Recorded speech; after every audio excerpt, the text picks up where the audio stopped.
हम शांति। ये 19 जनवरी 2022 की मुरली के ऊपर कुछ विचार हैं। आज बाबा का टॉपिक है सच्ची यात्रा किसको कहा जाता है। और बाबा समझाया करता है कि बच्चे, तुम जिस्मानी यात्रा पर जन्म जन्मांतर जाते रहते हो। कितनी यात्रा की होंगी इतने जन्म में, कितने धर्म में, कितने देशों में शायद गए हुए होंगे। चाहे सारी दुनिया में जो भी धर्म होता है ना, यात्रा स्थान होता ही है, बनाते ही हैं। तो बहुत करके हमारा बहुत समय इसमें गया होगा ना, परंतु मुक्ति, जीवन मुक्ति मिली नहीं मिली है ना। तो बाबा समझा रहा है कि बच्चे, यात्रा माना कि इस शरीर छोड़ने के बाद मेरी आत्मा कहाँ जा रही है। तो जिस्मानी यात्रा हम इस शरीर के साथ करते हैं। रूहानी यात्रा माना कि इस शरीर छोड़ने के बाद मेरी आत्मा कहाँ जाएगी। वैसे हर जन्म हम हिसाब किताब अनुसार यहाँ ही पुनर्जन्म लेते रहते हैं ना, तो उसको यात्रा नहीं कहेंगे। परंतु अब भी हमें यात्रा करनी है वापस शांति धाम, स्वीट साइलेंस होम। तो वो पहला यात्रा स्थान है। फिर दूसरा यात्रा स्थान है सतयुग, त्रेता युग, स्वर्ग। वो है सुख धाम। वहाँ भी शांति है, क्योंकि संपूर्ण प्राप्ति, सर्व प्राप्ति भी है और संपूर्ण प्रकार का जीवन होता है। कोई प्रकार की इनसिक्योरिटी नहीं, कोई अकाल मृत्यु नहीं, कोई बीमारी नहीं। तो शांति ही शांति रहती है। तो बाबा का कहता है कि ये यात्रा का स्थान बुद्धि में रखो, शांति धाम और सुख धाम। तो अब भी तुम्हारी यात्रा वहाँ, वो तुम्हारा मंजिल है। तो वहाँ जाने के लिए यात्रा अभी करना है। तो फिर बुद्धि में आता है कि वहाँ जाने के लिए मुझे क्या करना पड़ेगा। तो बाबा आज बोध करके गीता की बातें याद करता है, कुछ रामायण की बातें, कुछ भागवत की बातें, कुछ गुरु ग्रंथ की बातें, पर मेजॉरिटी गीता की बातें बाबा उठा रहा है। तो पहले तो गीता में तो दिखलाते हैं कि श्री कृष्ण ने अर्जुन को सिखाया। तो बाबा समझाते हैं कि एक अर्जुन नहीं होता है, आप सबको बाबा सिखलाता है। आप सब अर्जुन हो। तो शिव बाबा आया ही क्यों है? आया ही है शांति धाम से सबको वापस लेके जाने के लिए। तो ये बुद्धि में रखना चाहिए कि बाबा क्यों पढ़ाता है, कहाँ लेके जाएंगे। तो यदि शांति धाम बुद्धि में हम रखेंगे तो फिर वैराग्य आता जाएगा, क्योंकि हम यहाँ कुछ पकड़ करके रह नहीं सकते हैं, क्योंकि अब भी वापस जाने का समय है। शिव बाबा आया ही है सर्व आत्मा को वापस शांति धाम लेके जाने के लिए। तो शिव बाबा सिखाता है कि कैसे हम जा सकते हैं।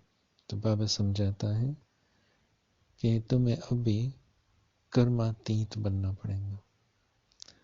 तो तुम्हें बाबा की याद से अपना पीछे हिसाब किताब चुकतू करना है।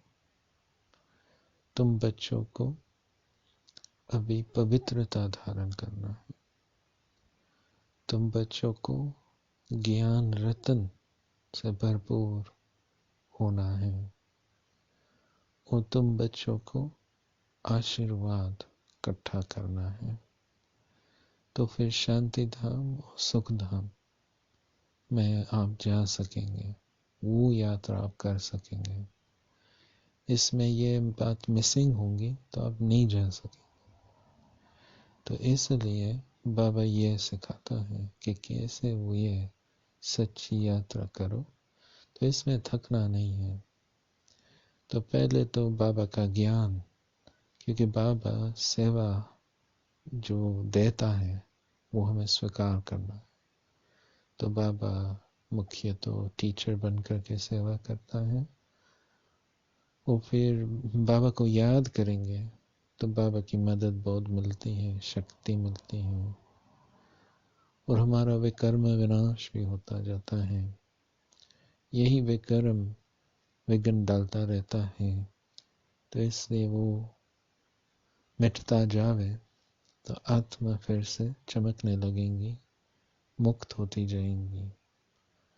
कल के वीडियो मुरली में भी था कि शिव बाबा कह रहा था कि ब्रह्मा बाबा सब जिम्मेवारी निभाते, अंदर जीवन मुक्त था। और वो सोमवार की मुरली में भी था कि बाबा जनक को याद कर रहा था कि कैसे उनके पास जीवन मुक्ति का राज ऐसे समझते हैं, क्योंकि ये है यादगार कि कैसे ब्रह्मा बाबा ने सब जिम्मेवारी निभाते 1 सेकंड में जीवन मुक्ति प्राप्त कर ली। तो बाबा समझाता है कि बच्चे, तुम्हें अभी से ही ये यात्रा बुद्धि में रखना है कि कहाँ अभी आपको जाना है, आप कौन हो। और ये जो दुनिया है, ये सभी चीज अभी छोड़ते जाना है बुद्धि से। कुछ दिवस पहले भी बाबा ने कहा था कि ये शरीर भी रावण की प्रॉपर्टी है, वो आपके साथ नहीं जाएंगी। आपकी आत्मा ही अकेली वापस शांति धाम जाएंगी। आप आत्मा ही फिर सतयुग में जाएंगे। यहाँ इस जन्म में जो आपके पास है वो कुछ साथ जाने वाला नहीं है। तो क्या होता है कि जो शरीर है, संबंध है, रोज है, वस्तु साधन आदि सब है, आत्मा उन बातों का सहारा लेती है। ये आज का स्लोगन में भी है कि सब सहारा छोड़ना पड़ेगा। और आज का वरदान में है कि व्यक्त भाव से ऊपर जाना पड़ेगा। तो एक शिव बाबा की महिमा है सिख धर्म में कि परमात्मा सतगुरु वो निर्भय और निर्वैर है, और दोनों का आपस में कनेक्शन है। क्योंकि भय होता है ना, तो फिर वैर पैदा होता है। तो भय क्यों होता है? क्योंकि इनसिक्योरिटी है। तो फिर हम चाहे अपनी शरीर, अपनी विशेषता, संबंध, संपत्ति, घर, जो भी है, इन सब का सहारा हम लेते हैं, क्योंकि अंदर आत्मा इनसिक्योर है। तो ये सभी बातें चाहिए सिक्योरिटी के लिए, तब अंदर स्टेबिलिटी आती है। परंतु ये सब हिलने लगता है तो आत्मा भी अंदर हलचल में आती है, और फिर वैर भी पैदा हो सकती, क्योंकि डर होता है ना, तो फिर वैर होता है। समझते हैं कि दूसरा मेरा एनिमी है। तो बाबा ने कल भी वर्णन किया था कि ज्ञान से पहले ब्रह्मा बाबा ने कई सन्यासियों को देखा था जो कभी भीख नहीं मांगते हैं, बस अपनी साधना में ही मस्त है, साधना के गर्व है। तो ऐसे कई धर्मों में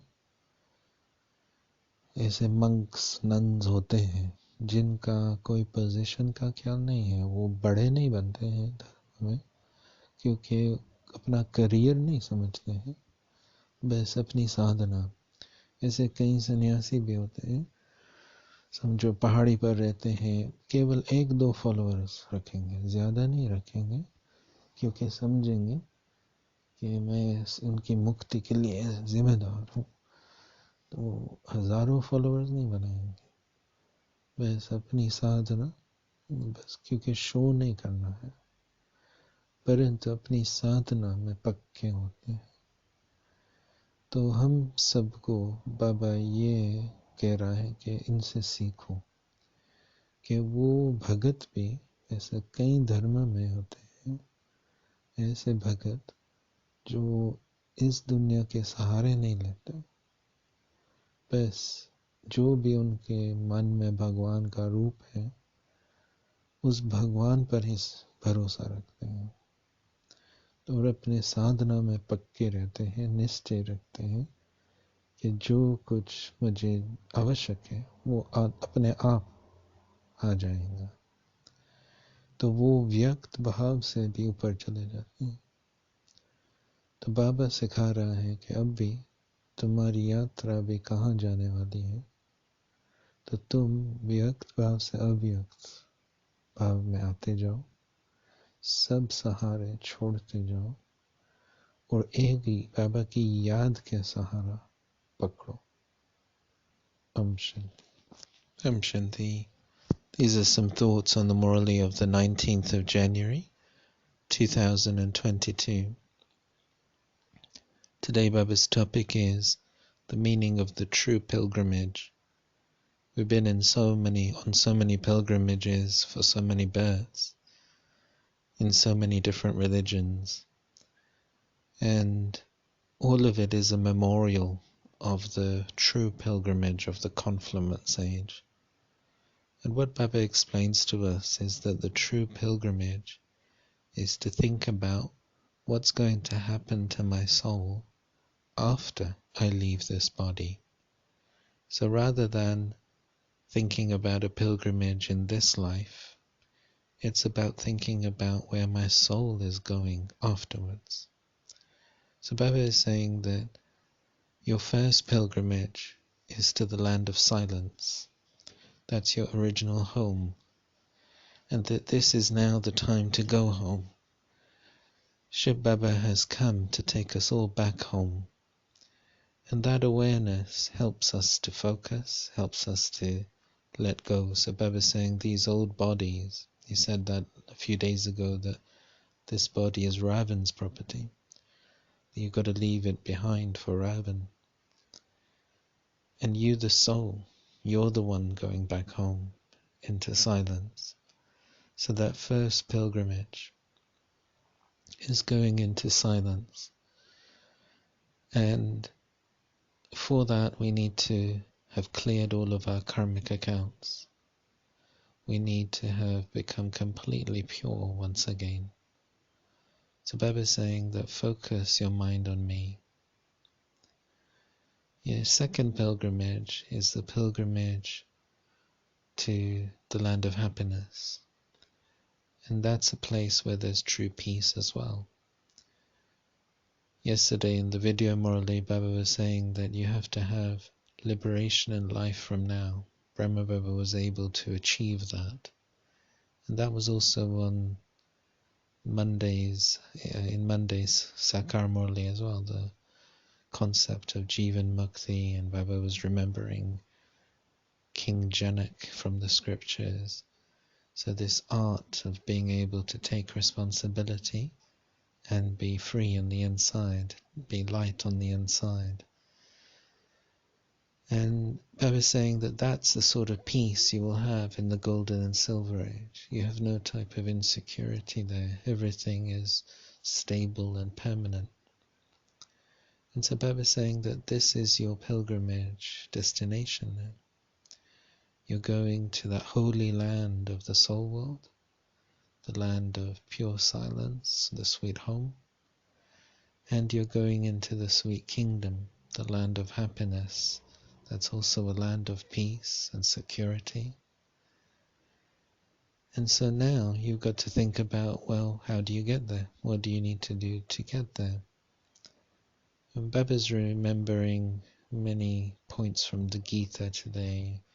some points from the Sikh scriptures, some points from the Ramayana, some points from the stories of Krishna, but mainly from the Gita. And Baba is saying that there they just show Krishna giving knowledge to one Arjun, but that's not the case. So be aware that you are all Arjun. God is talking to you. So first of all, that value for the Murli. Then secondly, Baba is saying you need a purity. And that purity has to become strong and deep. And that's going to propel you forwards towards that pilgrimage destination. And then you also need to clear your accounts through remembrance. And you also need to accumulate blessings. So that accumulation of blessings can be done, body, specialities, wealth, and then more subtly also by staying in yoga, in Baba's remembrance.